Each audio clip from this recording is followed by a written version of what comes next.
All right, hello wine drinking people. Time for more of what I've had to drink yesterday. And 2014, a very busy year. I think I'm already up to wine number 750 or something on my tasting sheet. That's a lot of really good wine. And that's only the stuff that I have here in the store. I mean, I'll get all that stuff on the sheet that we're drinking at Cafe Max and other restaurants. So a lot of great wine going down this year. And we had our friend Tal in to see us, and he had some great stuff from Marc de Gracias. Tal is with Stayco Fine Wines, a company that is, well, country vintner. It's going to merge with Selected Brands and Stayco. It's a whole new entity, but they've got an incredible portfolio of wines. These wines from the Marc de Gracias portfolio, the first couple of whites. Marc, one of the most famous importers of Italian wines, small boutique wines, and one time had the greatest portfolio of Piedmont wines. Unfortunately, a lot of these producers have jumped ship, and well, some started their own import companies. But that's what's going to happen when you become famous. You make somebody famous, they jump ship, they leave you. But Marc's good. He's found a lot of great stuff to replace these guys, and he's got, for this $12, this is one of the best little values I've ever had from the Piedmont for a white, the Stefano Massoni Gavi Macera. And this wine's got a lovely fresh lemon and green apple fruit, notes of chalk, a kind of light briny notes, white flowers, citrus. Really nice, fresh and clean wine on the tongue. That green pear and light mineral note to the finish. A very good example of Gavi, a white wine from the Piedmont, made from the Cortese varietal. This is $12 a bottle, 2012. Another very good vintage in the Piedmont. 2011, Contini Antonio Caggiano Fagre. What did you call me?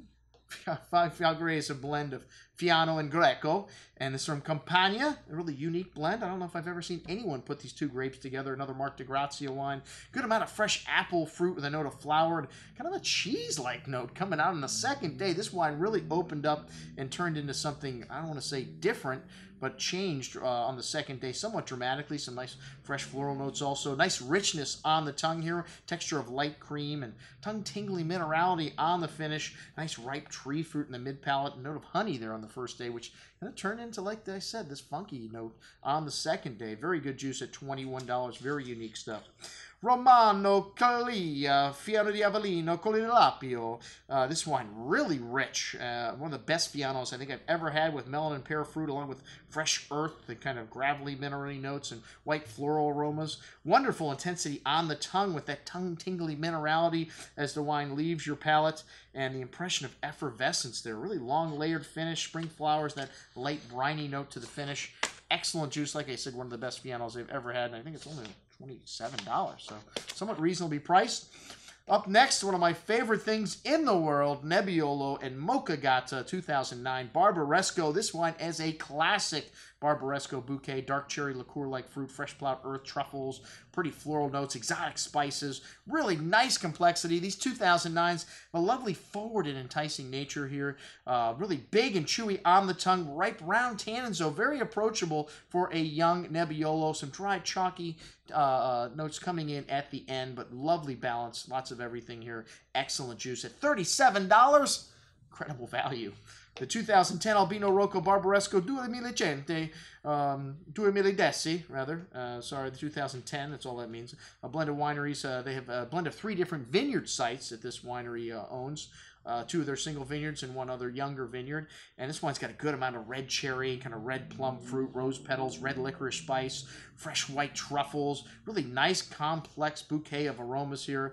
And very fine. These 2010s have got wonderful structure. Lovely red cherry liqueur-like fruit, pretty floral notes, a host of tannins on the finish. But this wine's got a lot of everything. $45. Another outstanding value here. And then the Barbaresco Ronchi. Wow, wonderful intensity here. Spices, licorice, smoky incense notes to the red cherry liqueur-like fruit, fresh flowers, herbs. This is only a 4-hectare vineyard site.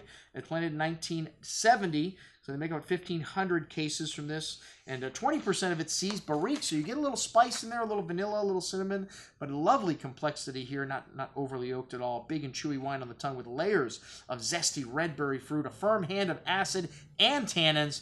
Very young wine, still a little bit backward, but has everything in balance. Just needs time. Most excellent juice. Like I said, $55. Wow, man, this was an incredible value day here. The Fresa from Cavallotto up next, and I don't know why you would taste Fresa after Barbaresco. I mean, you know, this is a simple kind of entry-level red. 2009 may even be starting to get in the little old side for Fresa, but it's got a wild side to the bouquet here. Cocoa herbs, kind of dried flowers, some rustic dark spice notes, and so it's 0.5 hectares is all they have of Fresa planted in the Bricoboschis vineyard. As you can imagine, this land much more valuable planted to Nebbiolo. And typical floral and that earthy quality from the Piedmont in this wine. A little bit of a rough side to the finish, but a very good little example of this varietal. And then the Segasio Barbera. I'm not going to argue with you if you want to finish with Barbera, but this wine is awesome. Really ripe and jammy. These 2007 showing a lot of juicy forward fruit, dark cherry liqueur-like fruit, made from the oldest vines on the property. Also some truffle notes and pretty floral character to the bouquet. Barbera doesn't have quite the tannic structure that Nebbiolo does, but this wine has some tannins to it, some lovely ripe round fruit, and a lovely freshness and balance here to the finish. This wine is excellent at $32.50, the Segasio Barbera 2007. That's what we had to drink with our friends from Selected Brands, or I'm sorry, from Steakhole, Tal. I'm your host, Andrew Lamposoni, signing off for the Wine Watch, saying remember, always drink the good stuff first.